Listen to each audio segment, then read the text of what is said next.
Anay ho, may isa ka parte sa banwa sang Haniway nga do medyo hilamon lang ya ang gatubo sang una. Pero subong, isa na ya ka pride sang ila banwa. Ari la taon ta.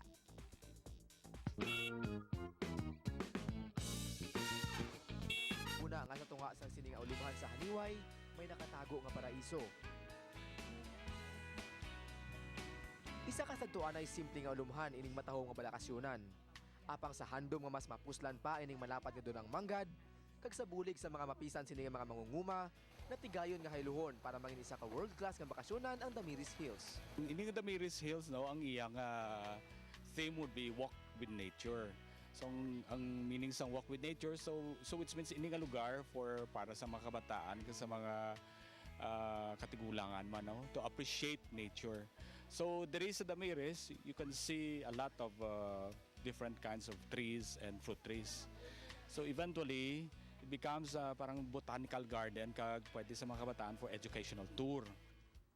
Ang konsepto sa ining nga balakasyonan nagumpisa sa isa ka simple nga tree planting sa mga estudyante kag madre. Kag halin sadto, nakit-an gid ang potensyal sa sining nga lugar nga mangin mas mabinangahon pa kaysa sa ini magapabilin lang nga isa ka talamnan. Agud makaserbe sa mas madamo nga Ilonggo.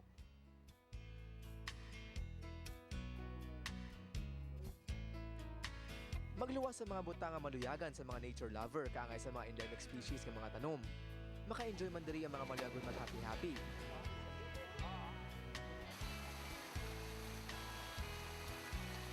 Mag-food trip,